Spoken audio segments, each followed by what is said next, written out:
ವೀಕ್ಷಕರಿಗೆಲ್ಲ ಮುತ್ತಿನಂಥ ಮಾತು ಚಾನಲ್ಗೆ ಸ್ವಾಗತ. ಇನ್ನೊಬ್ಬರು ಮುತ್ತಿನಂಥ ವ್ಯಕ್ತಿ ಸಿಕ್ಕಿದ್ದಾರೆ. ನಾನು ನಿಮ್ಗೆ ಯಾವಾಗಲೂ ಹೇಳ್ತಾ ಇರ್ತೀನಿ, ನನ್ನ ಚಾನಲ್ ಯಾವಾಗಲೂ ಮುತ್ತಿನಂಥ ವ್ಯಕ್ತಿಗಳನ್ನ ಹುಡ್ಕೊಂಡು ಹೋಗೋಂಥ ಒಂದು ಅಭ್ಯಾಸ ಇದೆ. ಸೊ ಇನ್ನೊಬ್ಬರು ಮುತ್ತಿನಂಥ ವ್ಯಕ್ತಿ ಸಿಕ್ಕಿದ್ದಾರೆ. ಅವ್ರ ಬಗ್ಗೆ ಪರಿಚಯ ಮಾಡ್ಕೊಳ್ಳೋಣ. ಅವ್ರ ಹೆಸರು, ಅವ್ರು ಎಲ್ಲಿಯವರು, ಮತ್ತು ನಮ್ಮ ಗುರುಕುಲದಲ್ಲಿ ಅವರು ಏನು ಮಾಡ್ತಿದ್ದಾರೆ, ಯಾವ ಗುರುಕುಲ, ಎಲ್ಲದನ್ನೂ ತಿಳ್ಕೊಳಕ್ಕೆ ನಾವು ಇಷ್ಟಪಡೋಣ. ಯಾಕಂದರೆ ಶಿಲ್ಪ ಕಲೆ ಅನ್ನೋದು ಏನಿದೆ, ಇತ್ತೀಚಿನ ದಿನಗಳಲ್ಲಿ ನಮ್ಮ ರಾಮಲಲ್ಲನ ಮೂರ್ತಿ ಪ್ರತಿಷ್ಠಾಪನೆ ಆದ ನಂತರ ನಮ್ಮ ಶಿಲ್ಪಕಲೆಯ ಬಗ್ಗೆ ಸ್ವಲ್ಪ ಸೋಷಿಯಲ್ ಮೀಡಿಯಾಗಳಲ್ಲಿ ತಿಳ್ಕೊಳ್ಳೋಕ್ಕೆ ಆಸಕ್ತಿ ಮತ್ತು ಕೆಲವೊಬ್ಬರು ವೀಡಿಯೋಗಳನ್ನ ಮಾಡಿ ಹಾಕ್ತಾ ಇದ್ದಾರೆ. ಆದರೆ ಒಂದು ಗುರುಕುಲ ಪದ್ಧತಿ, ಸಾಂಪ್ರದಾಯಿಕ ಶಿಲ್ಪಕಲಾ ಅಂತ ಒಂದು ಏನು ನಮ್ಮ ಸಂಪ್ರದಾಯದಲ್ಲಿ ಇದೆ, ಅದ್ರ ಬಗ್ಗೆ ನಾವು ತಿಳ್ಕೊಳ್ಳೋದು ಕಡಿಮೆ ಆಗ್ತಾ ಇದೆ. ಬೇರೆ ಎಲ್ಲಾವುದು ಮಾತಾಡ್ತೀವಿ, ಆದರೆ ನಮ್ಮ ಗುರುಕುಲ ಅಂದರೆ ಏನು, ನಾವು ಅದರಲ್ಲಿ ಹೇಗೆ ನಮ್ಮನ್ನು ಅಳವಡಿಸ್ಕೊಳ್ತಾ ಇದ್ದೀವಿ, ಅಥವಾ ನಾವು ಅದಕ್ಕೆ ಪ್ರೋತ್ಸಾಹ ಕೊಡ್ತಿದ್ದೀವ ಇಲ್ವಾ ಅಂತ ಕಾಲೇಜ್ಗಳು ಇರಬೇಕಾ ಬೇಡವಾ ಅನ್ನೋ ಒಂದು ಸಮಸ್ಯೆ ಉದ್ಭವ ಆಗೋವಂಥ ಒಂದು ಕಾಲದಲ್ಲಿ ನಾವಿದ್ದೀವಿ. ಅಂಥ ಕಾಲಘಟ್ಟದಲ್ಲಿ ನಮಗೆ ಒಬ್ಬರು ಇಲ್ಲಿ ಮುತ್ತಿನಂಥ ವ್ಯಕ್ತಿ ಸಿಗ್ತಾರೆ. ಅವ್ರ ಹತ್ರ ಸ್ವಲ್ಪ ಮಾತಾಡೋಣ, ಎಲ್ಲಿದ್ದಾರೆ, ಹೇಗಿದ್ದಾರೆ ಅಂತಂದ್ಬಿಟ್ಟು ಕೇಳೋಣ, ಯಾವ ಗುರುಕುಲದಲ್ಲಿದ್ದಾರೆ ಅಂತಂದ್ಬಿಟ್ಟು ಕೇಳೋಣ. ಬನ್ನಿ ವೀಕ್ಷಕರೇ, ಮಾತಾಡೋಣ ಅವ್ರ ಹತ್ರ. ನಮಸ್ಕಾರ ಸರ್. ನಮಸ್ತೆ.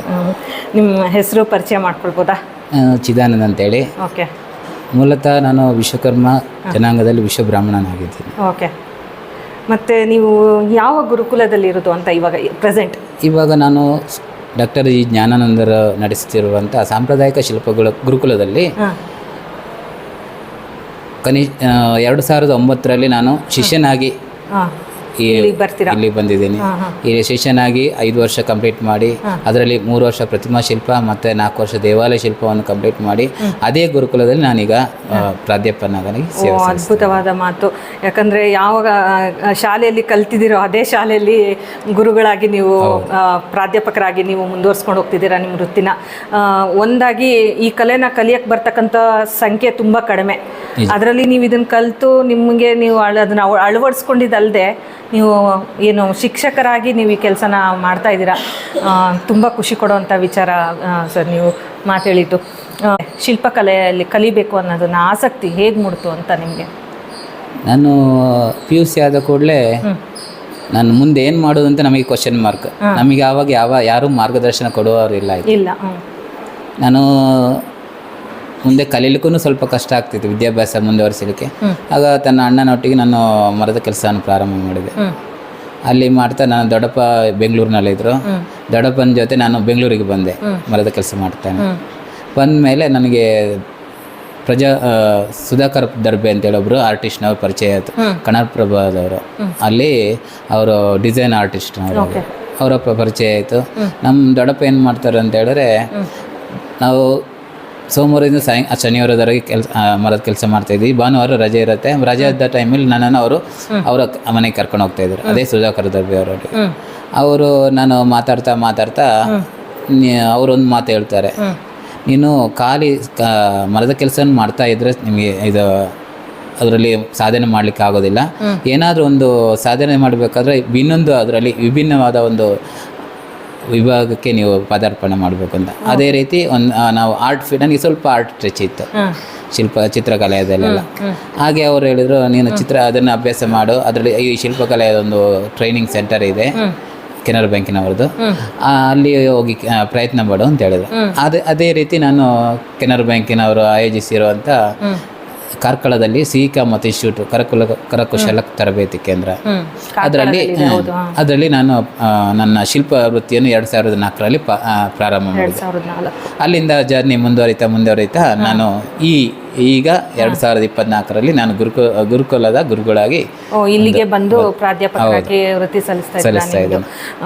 ಅಂದರೆ ಒಂದು 2 ವರ್ಷ ಆಯ್ತಾ ಇಲ್ಲಿ ಬಂದು? ಜಾಸ್ತಿ ಇಲ್ಲ, ನಾನು 2009ರಲ್ಲಿ ಬಂದಿದ್ದೆ. ನಾನು ಶಿಷ್ಯನಾಗಿ ಬಂದಿದ್ದೆ. ಅದರ ಮುಂಚೆ ನಮ್ಮ ಶಿಲ್ಪಶಾಸ್ತ್ರಗಳು, ಈಗ ಯಾವುದೇ ಪ್ರತಿಮೆಯನ್ನು ಮಾಡಬೇಕಾದ್ರೆ ಶಾಸ್ತ್ರವನ್ನು ಅಳವಡಿಸಿಕೊಂಡು ಮಾಡಲಿಕ್ಕೆ ಸಾಧ್ಯ ಎಂಬುದನ್ನು ನಮ್ಮ ಗುರುಗಳಾದ ಜ್ಞಾನಾನಂದವರು ಹೇಳಿಕೊಟ್ಟಿದ್ದಾರೆ. ಅದು ನನಗೆ ಯಾವಾಗ ಮನವರಿಕೆ ಆಯಿತು ಅಂತ ಹೇಳಿದ್ರೆ, ನಾನು ಶಿಷ್ಯನಾಗಿ ನೆಕ್ಸ್ಟ್ ಆಮೇಲೆ ಪ್ರಾಧ್ಯಾಪಕನಾಗಿ ಸೇವೆ ಸಲ್ಲಿಸುವಾಗ ನನಗೆ ಗೊತ್ತಾಯಿತು ಅದರ ಮಹತ್ವ ಏನು ಅಂತ. ಅಂದರೆ ಒಂದು ಶಿಲ್ಪವನ್ನು ಅದು ಶಾಸ್ತ್ರೋಕ್ತ ಮಾಡಲಿಕ್ಕೆ ಸಾಧ್ಯ ಎಂಬುದನ್ನು ಅದನ್ನು ಮಾಡ್ತಾ ಇದ್ದೀನಿ. ನಿಮ್ಗೆ ತೃಪ್ತಿ ಕೊಡ್ತಾ ಇದೆ ಇದು. ಖಂಡಿತ ನಮಗೆ ಎಲ್ಲಿಲ್ಲದ ಮನಸ್ಸಿಗೆ ಸಂತೋಷ ಸಿಗೋದ್ರಿಂದ ಅಂದ್ರೆ ನಮ್ಮ ಶಿಲ್ಪಕಲೆಯಲ್ಲಿ ಅಂತ ನನ್ನ ಅನಿಸಿಕೆ. ನನಗೆ ಒಂದು ಕುತೂಹಲದ ಪ್ರಶ್ನೆ ನಂದಿದೆ. ಏನಂತ ಹೇಳಿದ್ರೆ ಎಲ್ಲರೂ ಡಾಕ್ಟರ್ ಇಂಜಿನಿಯರ್ ಆಗಬೇಕು, ಡಾಕ್ಟರ್ ಆಗಬೇಕು ಅಥವಾ PhD ಮಾಡಿಬಿಟ್ಟು ಹೊರದೇಶಗಳಿಗೆ ಹೋಗ್ಬಿಟ್ಟು ದುಡಿಬೇಕು ಅನ್ನೋ ಒಂದು ಮನಸ್ಥಿತಿ ಇರ್ತಕ್ಕಂಥ ಒಂದು ಜನ್ರೇಷನ್ ಇದು. ಹೌದು, ನಿಮ್ಮ ಏಜಿನವರಾಗಿರ್ಬೋದು, ಈಗಿನ ಮನಸ್ಥಿತಿ ಇರ್ತಕ್ಕಂಥ ನಮ್ಮ ಮಕ್ಕಳಿರ್ಬೋದು. ಅವ್ರಿಗೆ ಏನಂತ ಹೇಳಿದ್ರೆ ಎಜುಕೇಷನ್ ಆಯಿತು ಅಂದ ತಕ್ಷಣ ಅವ್ರಿಗೆ ಹೋಗ್ಬಿಟ್ಟು ಇದಾಗಬೇಕು ಅಂತೇಳಿ, ಏನು ಡಾಕ್ಟ್ರು, ಇಂಜಿನಿಯರು ಅಥವಾ ಅಂದರೆ PhD ಗೋಲ್ಡ್ ಮೆಡಲಿಸ್ಟ್ ಆಗಿಬಿಟ್ಟು ಏನಾದರೂ ಏನೋ ಒಂದು ಬೇರೆ ಉದ್ಯೋಗ, ಸ್ವಂತ ಉದ್ಯೋಗ ಮಾಡಬೇಕು ಅಂತ ಒಂದು ಆಸೆ ಪಡುವಂಥ ಒಂದು ಟೈಮಲ್ಲಿ ನೀವು ಶಿಲ್ಪಕಲೆನ ಅದು ಏನು ಶಾಸ್ತ್ರೋಕ್ತವಾಗಿ ಕಲಿಬೇಕು ಅನ್ನೋದು ಒಂದು ಆಸಕ್ತಿ ಹೇಗೆ ಮೂಡುತ್ತೆ ಅಂತ ನಿಮ್ಮ ಮನಸ್ಸಲ್ಲಿ? ಅಂದರೆ ಯಾವುದೇ ಒಂದು ಕೆಲಸ ಮಾಡಬೇಕಾದ್ರೆ ಅದನ್ನು ಪೂರ್ಣವಾಗಿ ಕಲಿತು ಅದನ್ನು ಅಳವಡಿಸಿಕೊಂಡು ಇನ್ನೊಬ್ಬರಿಗೆ ಅದನ್ನು ಬೋಧನೆ ಮಾಡಿದರೆ ಮಾತ್ರ ನಾವು ಮಾಡುವಂಥ ಕಾರ್ಯಕ್ಕೆ ಫಲ ಸಿಗುವಂಥದ್ದು. ಅದು ನನಗೆ ಅನಿಸಿದ ಮಟ್ಟಿಗೆ ಅದು ಶಿಲ್ಪಕಲೆಯಲ್ಲಿ ನನಗೆ ಸಂಪೂರ್ಣವಾಗಿ ಸಿಕ್ತು. ಬಟ್ ತಂದೆ ತಾಯಿದು ರಿಯಾಕ್ಷನ್ ಹೇಗಿತ್ತು ಅಂತೇಳಿ? ಯಾಕಂತಂದ್ರೆ ಈಗಿನ ತಂದೆ ತಾಯಿಗಳು ಕೂಡ ಅದನ್ನೇ ಆಸೆ ಪಡ್ತಾರೆ. ಅಂದ್ರೆ ಮಗ ಒಂದು ದೊಡ್ಡ ಹುದ್ದೆನಲ್ಲಿರಲಿ, ಆಫೀಸ್ಗೆ ಹೋಗ್ಲಿ, ಕಾರ್ ಇರಲಿ, ಬಂಗ್ಲಾ ಇರಲಿ ಅನ್ನೋ ಒಂದು ಮನಸ್ಥಿತಿನಲ್ಲಿ. ಯಾಕಂದ್ರೆ ಪೇರೆಂಟ್ಸ್ ಅಷ್ಟ ಕಷ್ಟಪಟ್ಟಿರ್ತಾರೆ, ನನ್ನ ಮಕ್ಕಳು ಕಷ್ಟಪಡೋದು ಬೇಡ ಅನ್ನೋದೊಂದು ಇರುತ್ತೆ. ನಿಮ್ಮ ಮನೆಯಲ್ಲಿ ನಿಮಗೆ ಸಪೋರ್ಟ್ ಹೇಗಿತ್ತು ಅಂತ? ಅಂದರೆ ಅವರು ಹಳ್ಳಿಯಲ್ಲಿದ್ದ ಕಾರಣ ಅವ್ರಿಗೆ ಅಷ್ಟು ಏನೋ ಇದಿಲ್ಲ, ನಾನು ಏನು ಮಾಡ್ತೇನೆ ಅಂತ ಅವ್ರಿಗೂ ಗೊತ್ತಿಲ್ಲ.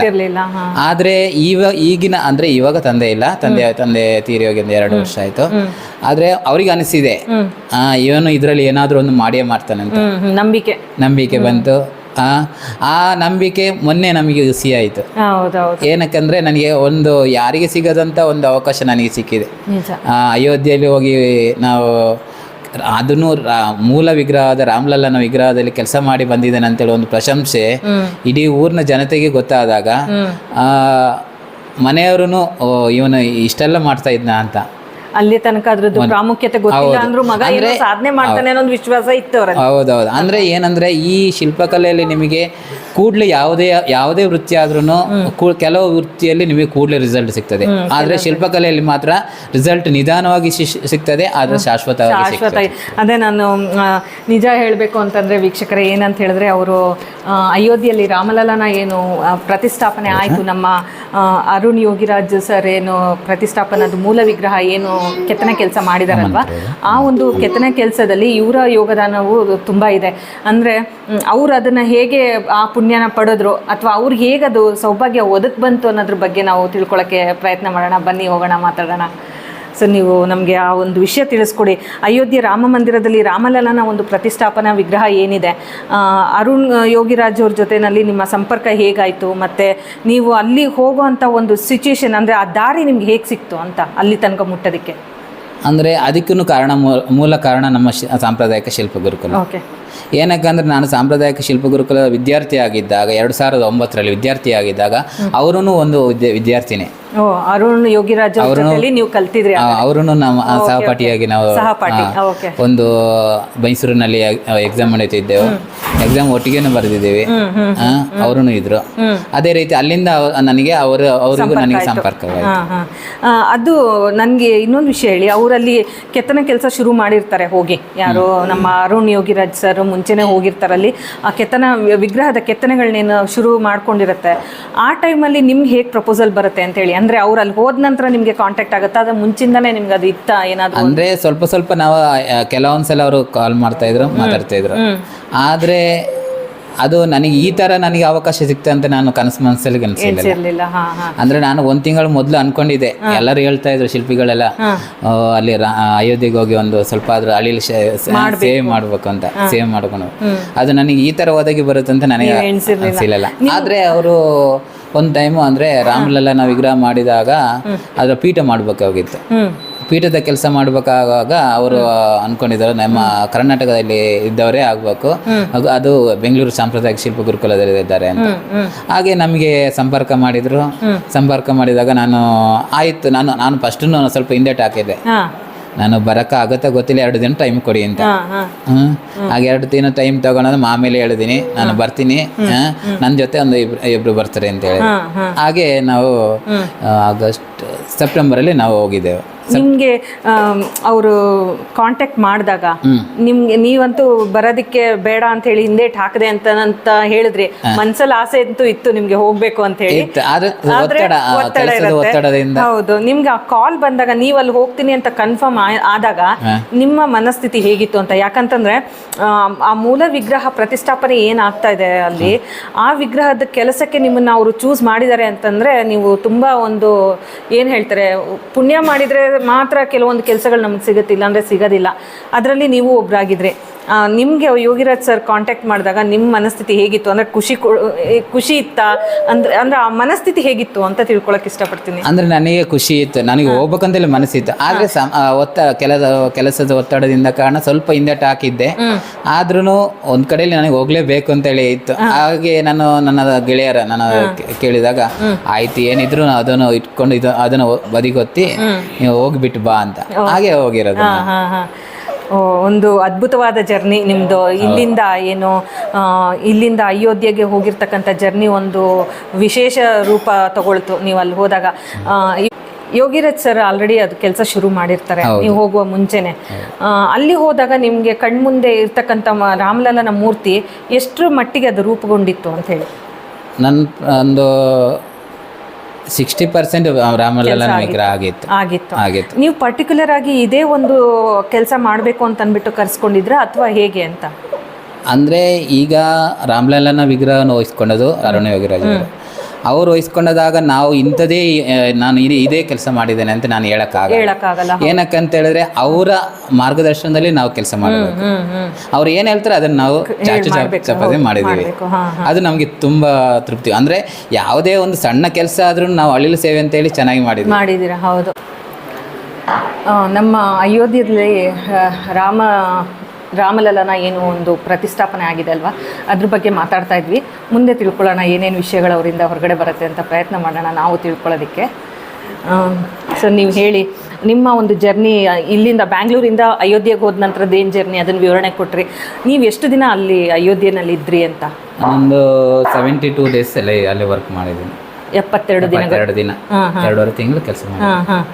ಅಲ್ಲಿನ ಜರ್ನಿ ಹೇಗಿತ್ತು? ಆ 72 ದಿನ ನಿಮ್ಮ ಒಂದು, ಯಾಕಂದ್ರೆ ಫ್ಯಾಮಿಲಿನ ಬಿಟ್ಟಿದ್ರಿ, ಮಗಳು ಚಿಕ್ಕವಳು, ಅವಳನ್ನು ಬಿಟ್ಟಿದ್ರಿ, ನಂತರ ನೀವು ಅಲ್ಲಿ ಹೋದ ನಂತರ ಫುಡ್ ಸ್ಟೈಲ್ಗೆ ಅಡ್ಜಸ್ಟ್ ಆಗಬೇಕು, ಹೇಗಿತ್ತು ಅಂತ ಒಂದು 72 ಡೇಸ್ ಜರ್ನಿ? ನಾವು ಯಾವುದೇ ಕೆಲಸವನ್ನು ಎಲ್ಲಿ ಮಾಡಿದ್ರು ಫಸ್ಟಿಗೆ ನಾವು ಪ್ರಾಮುಖ್ಯ ಕೊಡೋದು ಕೆಲಸಕ್ಕೆ. ಕೆಲಸದ ಮುಂದೆ ಬಾಕಿದು ಏನೂ ಇಲ್ಲ. ಆದರೆ ಎಲ್ಲದಕ್ಕೂ ನಾವು ಹೊಂದ್ಕೊಂಡು ಹೋದ್ರೆ ಮಾತ್ರ ಅಲ್ಲಿ ಕೆಲಸ ಮಾಡಕ್ಕೆ ಸಾಧ್ಯ. ಅದನ್ನು ನಾವು ಮುಂದೆ ಹಿಂದಿನಿಂದ ಪಾಲಿಸ್ಕೊಂಡು ಬಂದಿದ್ದೀವಿ, ಈಗನೂ ಪಾಲಿಸ್ತಾ ಇದ್ದೀವಿ. ಅಂದ್ರೆ ಎಲ್ಲದಕ್ಕೂ ನಾವು ಅಡ್ಜಸ್ಟ್ ಆಗಲೇಬೇಕು ಅಂತ. ಅಂದ್ರೆ ಅವರು ಹಾಗೆ ನಮಗೆ ಬೇಕಾದ ಸೌಲಭ್ಯವನ್ನು ಕೊಟ್ಟಿದ್ದಾರೆ, ಊಟ ವಸತಿ ಎಲ್ಲನೂ ಸೌಲಭ್ಯ ಕೊಟ್ಟಿದ್ದಾರೆ. ನಮ್ಗೇನು ತೊಂದರೆ ಇಲ್ಲ, ಕೆಲಸನೂ ಚೆನ್ನಾಗಿ ಮಾಡಿದ್ದೀವಿ. ನೀವು ಕೆತ್ತನೆ ಕೆಲಸ ಮಾಡಬೇಕಾದ್ರೆ ರಾಮಲಲ್ಲನ ಕೆತ್ತನೆ ಕೆಲಸ ಏನಾಗ್ತಿತ್ತು ಆವಾಗ ನಿಮ್ಮ ಮನಸ್ಥಿತಿ ಹೇಗಿತ್ತು ಅಂತ? ಅಂದರೆ ನಾವು ಮಾಡುವಂಥ ಕೆತ್ತನೆ ಆಗಿರ್ತಕ್ಕಂಥ ರಾಮಲಲ್ಲನ ಮೂರ್ತಿನೇ ಫೈನಲೈಸ್ ಆಗುತ್ತೆ ಅನ್ನೋ ಒಂದು ಭಾವನೆ ಏನಾದ್ರು ಇತ್ತಾ ಮುಂಚೆನೆ, ಅಥವಾ ನಿಮ್ಗೆ ಹೇಗೆ ಅನ್ನಿಸ್ತಿತ್ತು ಅಂತ ಹೇಳಿ? ಅಂದರೆ ಸೆಲೆಕ್ಷನ್ ಆಗುತ್ತಾ ಇಲ್ವಾ ಅನ್ನೋದೇನಾದ್ರು ಮನಸ್ಸಲ್ಲಿ ಇತ್ತಾ, ಹೇಗೆ ಅಂತ? ಸೆಲೆಕ್ಷನ್ ಆಗುತ್ತಾ ಬಿಡುತ್ತಾ ಆಮೇಲೆ, ಆದರೆ ಪ್ರಯತ್ನ ನಮ್ಮದು. ಅದನ್ನು ಸಂಪೂರ್ಣ ನಮ್ಮ ಕೈಯಿಲ್ಲಾಗದು, ಅದಕ್ಕಿಂತ ಮೀರಿದ ನಾವು ಪ್ರಯತ್ನ ಮಾಡಿದ್ದೀರಾ. ಹೌದು, ಅದು ಮತ್ತೆ ಅದು ಅಂದ್ರೆ ಆ ಪ್ರಯತ್ನ ಪಟ್ಟಿದ್ದಕ್ಕೆ ಫಲ ಅಂದ್ರೆ ಅದೇ ವಿಗ್ರಹ ಈಗ ಸಿಲೆಕ್ಟ್ ಆಗಿರೋದು ನಮಗೆ ಇನ್ನೂ ಖುಷಿ ಆಗುತ್ತೆ. ಅಂದ್ರೆ ನಿಮ್ಮ ಒಂದು ಅಂದ್ರೆ ನಾವೇನ್ ಹೇಳ್ತೀವಿ, ಜನ್ಮ ಸಾರ್ಥಕ ಆಯ್ತು ಅಂತ ಅಂದ್ಬಿಟ್ಟು ನಿಮ್ಮ ಮನಸ್ಸಲ್ಲಿ ಭಾವನೆ ಇದೆ ಅಂತ ಅನ್ಕೊಳ್ತೀನಿ. ಅಂದ್ರೆ ನೀವು ಕಲ್ತಿರೋ ಕಲೆಗೆ ಖಂಡಿತ ಅದೇ ನಾನು ಹೇಳಿದ್ನಲ್ಲ, ಈ ಶಿಲ್ಪಕಲೆಯಲ್ಲಿ ನಿಮಗೆ ಕೂಡ್ಲೆ ಅದರ ರಿಸಲ್ಟ್ ಸಿಗಲ್ಲ. ಅಂದ್ರೆ ಇನ್ನೊಬ್ಬರಿಗೆ ಈ ಶಿಲ್ಪದ ಅರಿವು ತಿಳ್ಬೇಕಾದ್ರೆ ಅದು ಸ್ವಲ್ಪ ವರ್ಷಾನುಗಟ್ಲೆ ಕಲಿಯುತ್ತೆ. ಅದು ನಮಗೆ ಇವಾಗ ಕೂಡಿ ಬಂದಿದೆ. ಹೌದು. ಮತ್ತು ನಿಮ್ಮ ಒಂದು ಏನು ಹೇಳ್ತಾರೆ ಶಿಲ್ಪ, ಅದು ಆ ಶಿಲ್ಪ ಫೈನಲೈಸ್ ಆಗತ್ತಲ್ವಾ, ಅದು ನಿಮಗೆ ಯಾವಾಗ ಗೊತ್ತಾಗತ್ತೆ ಅಂತೇಳಿ? ಅಂದರೆ ಫೈನಲೈಸ್ ಯಾವಾಗ ಆಗತ್ತೆ ಅಂತ ಅಂದ್ಬಿಟ್ಟು ನೀವು ಬ್ಯಾಂಗ್ಳೂರಿಗೆ ಬಂದಾದ ನಂತರ ನಿಮ್ಗೆ ವಿಷಯ ತಿಳಿಯುತ್ತಾ, ಹೇಗೆ ಅಂತ? ಹೌದು, ನಾವು 1 ತಿಂಗಳು ಮೊದಲೇನೆ ಬಂದಿದ್ದೀವಿ. ನಾವು ಕೆಲಸ ಮುಗಿಸ್ಬಿಟ್ಟು ನಾವು ಬಂದಿದ್ದೀವಿ. ಬಂದು ಆಮೇಲೆ ಯಾವುದೋ ಅದೇ ಮೀಡಿಯಾ ಇದ್ದೇ ಇರುತ್ತೆ. ಅದರಲ್ಲಿ ನನಗೆ ಡಿಸೆಂಬರ್ 31ಕ್ಕೆ ನಮ್ಗೆ ಗೊತ್ತಾಯ್ತು ಫೈನಲೈಸ್. ಆದ್ರೂ ನಾನು ಅವರಿಗೆ ಫೋನ್ ಮಾಡಿದೆ, ನಮ್ಮ ಅರುಣ್ ಯೋಗರಾಜ್ ಅವ್ರಿಗೆ ಫೋನ್ ಮಾಡಿದೆ. ಆದ್ರೂ ಅದನ್ನು ಸ್ವಲ್ಪ ಕ್ರಿಟಿಕಲ್ ಅಲ್ಲೇ ಆಯ್ತು. ಅವರಿಗೂ ಇದೆ ಅಂತೇಳಿ ಅಂದ್ರೆ 3 ವಿಗ್ರಹ ಆಯ್ತು. 3 ವಿಗ್ರಹದಲ್ಲಿ ಟ್ರಸ್ಟ್ನವರು ಅನೌನ್ಸ್ ಮಾಡಲಿಲ್ಲ ಆಯ್ತು. ಅವರೊಂದು ಪೆಂಡಿಂಗ್ ಇಟ್ಟಿದ್ರು, ಅವ್ರು ಅನೌನ್ಸ್ ಮಾಡ್ಲಿಕ್ಕೆ ಕಾಯ್ತಾ ಇದ್ದೆವು. ಅದಕ್ಕೋಸ್ಕರ ತುಂಬಾ ನಮಗೇನು ಒಂಚೂರು ಗೊಂದಲ ಇತ್ತು. ಆದ್ರೆ ಮನಸ್ಸಿನಲ್ಲಿ ಇತ್ತು 100% ಇವರದೇ ಆಗುತ್ತೆ. ಅಂದ್ರೆ ಏನಕ್ಕಂತ ಹೇಳಿದ್ರೆ ಸೃಷ್ಟಿ ಯಾವರಿಂದ ಪ್ರಾರಂಭ, ಸೃಷ್ಟಿಕರ್ತನಾದ ವಿಶ್ವಕರ್ಮನಿಂದಲೇ ಪ್ರಾರಂಭ ಆಗಬೇಕು ಅಂತ ಹೇಳಿದ್ರು.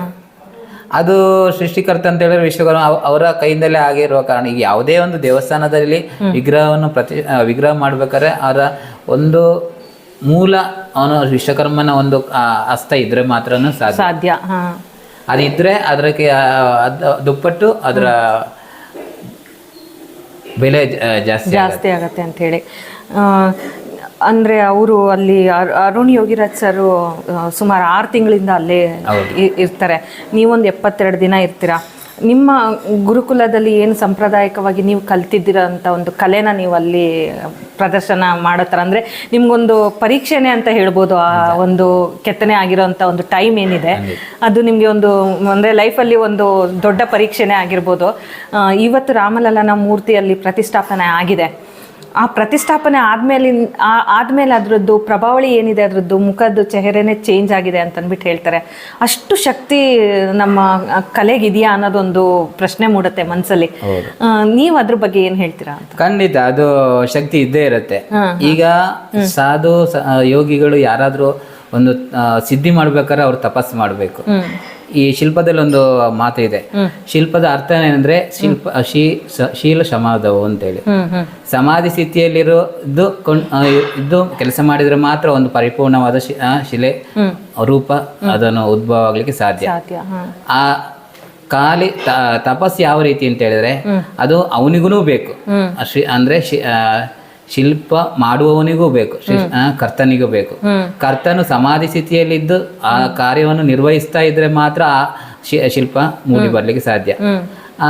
ಅಂದ್ರೆ ಅವನು ಶಿಲ್ಪಿ ಯಾವ ತರ ಅಂದ್ರೆ ಅವನ ಮನಸ್ಸಿನ ಸಂಕಲ್ಪ, ಅವನ ಮನಸ್ಸಿನಲ್ಲಿ ಯಾವುದೇ ಕಶ್ಮಲ ಇರಬಾರದು. ಅವನ ಮನಸ್ಸಿನಲ್ಲಿ ಏನು ಸಂಕಲ್ಪ ಮೂಡುತ್ತೋ, ಏನು ಅವನ ಮನಸ್ಸಿನಲ್ಲಿ ಭಾವನೆ ಇರುತ್ತೋ ಅದೇ ಭಾವನೆಯು ಆ ಮೂರ್ತಿಯಲ್ಲಿ ವ್ಯಕ್ತಪಡುತ್ತೆ. ಅದಕ್ಕೆ ಇವರೇ ಅರುಣ್ ಯೋಗಿರಾಜರೇ ಒಂದು ಕಾರಣ. ಅವ್ರು ಏನು ತೊಂದರೆ ಅಂದರೆ ಕಷ್ಟಗಳೆಲ್ಲ ಏನು ಬಂದ್ರು ಅದನ್ನು ಕೂಲಾಗಿ ಅದನ್ನು ಹ್ಯಾಂಡ್ಲಿಂಗ್ ಮಾಡ್ತಾ ಇದ್ರು. ಅದೇ ರಿಸಲ್ಟ್ ಆ ವಿಗ್ರಹದಲ್ಲಿ ಬಂತಂದು ನನ್ನ ಅನಿಸಿಕೆ. ಓಕೆ, ನನಗೆ ಇನ್ನೊಂದು ಮಾತು ತಿಳಿಸಿ. ಅಂದರೆ ಶಿಲ್ಪಕಾರನಿಗೆ ತಾಳ್ಮೆ ತುಂಬ ಮುಖ್ಯ ಅಂತ ನಾನು ಅಂದ್ಕೊಳ್ತೀನಿ. ಯಾಕಂತಂದರೆ ಒಂದು ಆಕಾರ ಇಲ್ದಿರೋ ಕಲ್ಲನ್ನು ಅವ್ರ ಮುಂದೆ ತೊಗೊಂಬಂದು ಕೊಟ್ಟಾಗ, ಶಿಲ್ಪಿ ಮುಂದೆ ಕಲ್ಲು ಬಂದಾಗ ಅದು ಮೂರ್ತಿ ಆಗಿರೋದಲ್ಲ, ಅದು ಕಲ್ಲಾಗೇ ಇರುತ್ತೆ. ಆ ಮೂರ್ತಿ ಒಂದು ರೂಪುಗೊಳ್ಳಬೇಕಾದ್ರೆ ಇದೇ ರೀತಿ ನಮಗೆ ಬೇಕು ಅನ್ನೋ ಮನೋಭಾವನೆ ಹೇಗೆ ಬರುತ್ತೆ? ಯಾಕಂದರೆ ಒಂದೇ ಮೂರ್ತಿನ 3-4 ಜನ ಕೆತ್ತನೆ ಕೆಲಸ ಮಾಡ್ತೀರಾ ನೀವು. ಆ ಒಂದು ಮನಸ್ಥಿತಿ ಹೇಗಿರುತ್ತೆ ಅಂತ. ಯಾಕಂದರೆ ನಿಮ್ಮ ಒಂದು ಮನಸ್ಸಿನಲ್ಲೇ ಮೂಡ್ತಕ್ಕಂಥ ಪ್ರಭಾವಳಿ ಬೇರೆ ಇರುತ್ತೆ, ಇನ್ನೊಬ್ಬರ ಮನಸ್ಸಲ್ಲೇ ಬೇರೆ ಪ್ರಭಾವಳಿ ಇರುತ್ತೆ. ನಾವು ಮ್ಯಾಚ್ ಮಾಡ್ಕೊಳ್ತೀರಾ ಹೇಗೆ ಅಂತ. ಯಾಕಂದರೆ ಅರುಣ್ ಯೋಗಿರಾಜ್ರ ಕಲ್ಪನೆ ಒಂದು ಮೂಡ್ಬಿಟ್ಟಿರುತ್ತೆ.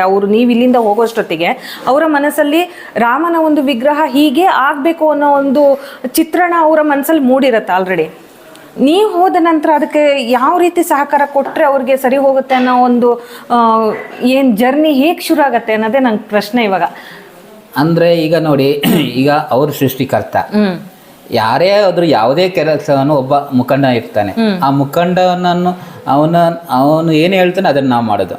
ಅಂದ್ರೆ ನಾವು ಮಾಡುವಂತ ಕಾರ್ಯ ಆ ಮುಖಂಡನಿಗೂ ಅಲ್ಲಿ ಯಾರು ಅವರಿಗೆ ಮಾಡ್ಬೇಕಂತೇಳಿ ಹೇಳಿದಾರ ಅವರಿಗೂ ಸಮಾಧಾನ ಆಗ್ಬೇಕು. ಹೌದು, ಫಸ್ಟ್ ಆಫ್ ಆಲ್ ಏನು ಕರ್ತನಿಗೆ ಸಮಾಧಾನ ಆಗಿ ಅವನು ಎಲ್ಲಾ ಎಫರ್ಟ್ ಅನ್ನು ಹಾಕಿಬಿಟ್ಟು ಆಮೇಲೆ ಮುಖಂಡ ಬರ್ತಾನೆ. ಸೃಷ್ಟಿಕರ್ತ ಆದ್ಮೇಲೆ ಅವ್ರು ಯಾರು ನಡೆಸ್ತಾರೋ ಯಾರು ಮಾಡಿಸ್ತಾರೋ ಅವ್ರು ಬರ್ತಾರೆ. ಅವ್ರ ಮನಸ್ಸನ್ನು ನಾವು ಅದನ್ನು ಆಕರ್ಷಣೆ ಮಾಡಬೇಕು. ಅದು ಶಿಲ್ಪಿ ಕೈಯಿಂದಲ್ಲಿ ಮಾತ್ರ ಸಾಧ್ಯ. ಹೌದು. ತುಂಬ ಖುಷಿ ಆಗ್ತಾ ಇದೆ ನಿಮ್ಮ ಜೊತೆನಲ್ಲಿ ಮಾತಾಡಿ. ನನಗೆ ನಂಗೆ ಪ್ರಶ್ನೆಗಳೇ ಮೂಡ್ತಾ ಇಲ್ಲ ಅಂತಂದರೆ, ಯಾಕಂದರೆ ಕೆಲವೊಂದು ಇವತ್ತು ಜ್ಞಾನಾನಂದ ಸರ್ ಜೊತೆಲಿ ಗುರುಗಳ ಜೊತೆಲಿ ಮಾತಾಡ್ಬೇಕಾದ್ರೂ ಹಾಗೆ ಆಯಿತು. ನನಗೆ ಎಲ್ಲೋ ಒಂದು ಕಡೆ ಬಂದುಬಿಟ್ಟು ನನ್ನ ಪ್ರಶ್ನೆಗಳು ನನ್ನನ್ನು ಕಟ್ಟಾಗ್ತಾ ಇದೆ. ಅಂದರೆ ಮುಂದೆ ಏನು ಪ್ರಶ್ನೆ ಮಾಡ್ಬೋದು ಅನ್ನೋದು ಒಂದು ವಿಚಾರಗಳೇ ನನಗೆ ಹೊಳಿತಾ ಇಲ್ಲ ಅಂತ ಮನಸ್ಥಿತಿ ಬಂದುಬಿಟ್ಟಿದೆ. ಯಾಕಂತಂದರೆ ರಾಮಲಲ್ಲನ ಮೂರ್ತಿ ಏನಿದೆ, ನಾನಂತೂ ಅಯೋಧ್ಯೆಗೆ ಹೋಗಿ ಇನ್ನೂ ನೋಡಿಲ್ಲ. ನಾನು ಆ ಒಂದು ಅವಕಾಶ ಬೇಗ ಬರಲಿ ಅಂತ ಕೇಳ್ಕೊಳ್ತೀನಿ. ಆದರೆ ಅದರಲ್ಲಿ ಒಂದು ಸೇವೆ ಅಂತ ನೀವು ನೀವು ಮಾಡಿದಿರಲ್ಲ, ಆ ಒಂದು ಸೇವೆ ಸಲ್ಲಿಸ್ತಕ್ಕಂಥ ಒಂದು ನಿಮ್ಮಂಥವ್ರನ್ನ ನಾನು ಭೇಟಿಯಾಗಿರೋದು ಇವತ್ತು ನನ್ನ ಒಂದು ಅದೃಷ್ಟ ಅಂತ ಅಂದ್ಕೊಳ್ತೀನಿ. ಯಾಕಂದರೆ ಇಲ್ಲ ಸರ್, ನಾನು ಕೈ ಮುಗಿಬೇಕು ನಿಮಗೆ. ಯಾಕಂದರೆ ನಾವು ಯೋಚನೆ ಮಾಡೋಕ್ಕೂ ಸಾಧ್ಯ ಇಲ್ಲ. ರಾಮಲಲ್ಲನ ಮೂರ್ತಿ ನನಗೆ ಏನಾಗತ್ತೆ ಅಂತ ಹೇಳಿದ್ರೆ, ಎಲ್ಲ ದೇವಸ್ಥಾನಗಳಿಗೆ ಹೋಗ್ಬಿಟ್ಟು ನಾವು ಕೈ ಮುಗಿದ್ಬಿಟ್ಟು ವಾಪಸ್ ಬರ್ತೀವಿ. ನಾವೇನು ಮಾಡ್ತೀವಿ, ಹೋಗಿ ಬಂದು ಅಲ್ಲಿ ದೇವಸ್ಥಾನ ಇದೆ ಚೆನ್ನಾಗಿದೆ, ಅದು ಬಿಟ್ಟು ನೆಕ್ಸ್ಟ್ ನಾವೇನು ಮಾತಾಡಲ್ಲ, ಅದು ಅಲ್ಲಿಗೆ ಕ್ಲೋಸ್ ಆಗಿಬಿಡುತ್ತೆ ಮ್ಯಾಟ್ರು. ಆದರೆ ಒಂದು ಗರ್ಭಗುಡಿಯಲ್ಲಿ ಪ್ರತಿಷ್ಠಾಪನೆ ಆಗಿರ್ತಕ್ಕಂಥ ಮೂರ್ತಿಗೆ ಅಷ್ಟು ಒಂದು ಪ್ರಭಾವ ಕೊಡ್ತಕ್ಕಂಥ ಒಂದು ಶಕ್ತಿ ನಮ್ಮ ಶಿಲ್ಪಕಾರನಿಗಿದೆ. ಆ ಶಿಲ್ಪಕಾರನ ಹೆಸರುಗಳು ಇಲ್ಲಿಯ ತನಕ ಉಳಿಲೇ ಇಲ್ಲ. ಯಾಕಂದರೆ ಎಷ್ಟೋ ದೊಡ್ಡ ದೊಡ್ಡ ದೇವಸ್ಥಾನಗಳು ನಮ್ಮ ದೇಶದಲ್ಲಿದೆ, ನಮ್ಮ ಕರ್ನಾಟಕದಲ್ಲಿ ಅಂತಲ್ಲ, ನಮ್ಮ ಇಡೀ ಇಂಡಿಯಾದಲ್ಲೇ ಕೆಲವೊಂದು ದೇವಸ್ಥಾನಗಳಲ್ಲಿ ಕೆಲವೊಬ್ಬರು ಶಿಲ್ಪಕಾರರ ಕೆಲಸ ಮಾಡಿರತಕ್ಕಂಥ ಒಂದು ಉದಾಹರಣೆಗಳು, ಅವರ ಹೆಸರುಗಳು ಉಳಿದಿದೆ. ಆದರೆ ಎಷ್ಟೋ ದೇವಸ್ಥಾನಗಳಲ್ಲಿ ಒಳ್ಳೊಳ್ಳೆ ದೇವ್ರ ಮೂರ್ತಿಗಳನ್ನ ಮೂಡಿಸಿರ್ತಕ್ಕಂಥ ಶಿಲ್ಪಕಾರನ ಹೆಸರು ಅಳಿಸೋಗಿದೆ ಅಂದರೆ ಇಲ್ಲವೇ ಇಲ್ಲ. ಅಂಥ ಒಂದು ಸ್ಥಿತಿನಲ್ಲಿ ನಾವು ಉಳಿಸ್ಬೇಕು ಅನ್ನೋದೊಂದು, ನಾವು ಅದನ್ನು ಬೆಳೆಸಬೇಕು ಅನ್ನೋದೊಂದು ಮನೋಭಾವನೆ ನಮ್ಮ ಈಗಿನ ಜನ್ರೇಷನಲ್ಲಿ ಇತ್ತು ಅಂದರೆ, ಇವತ್ತು ನಮ್ಮ ರಾಮಲಲ್ಲನ ಮೂರ್ತಿ ಏನು ಸ್ಥಾಪನೆ ಆಗಿದೆ ಅಯೋಧ್ಯೆಯಲ್ಲಿ, ಅರುಣ್ ಯೋಗಿರಾಜ್ ಸರ್ದ ಹೆಸರು ಇಡೀ ವಿಶ್ವದಲ್ಲೇ ಅದು ಪ್ರಸಿದ್ಧಿ ಆಯಿತು. ನಾನು ಹೇಳೋದು, ಮುಂದೆ ಬರ್ತಕ್ಕಂಥ ಯಾವುದೇ ಒಂದು ದೇವರ ಮೂರ್ತಿಗಳಾಗಿರ್ಬೋದು, ಶಿಲ್ಪಕಲಾಕೃತಿಗಳಾಗಿರ್ಬೋದು, ಅಥವಾ ನಮ್ಮ ಗುರುಕುಲ ಆಗಿರ್ಬೋದು, ನನಗೇನು ಅನಿಸುತ್ತೆ ಅಂತಂದರೆ ಇದು ಉಳಿಬೇಕು.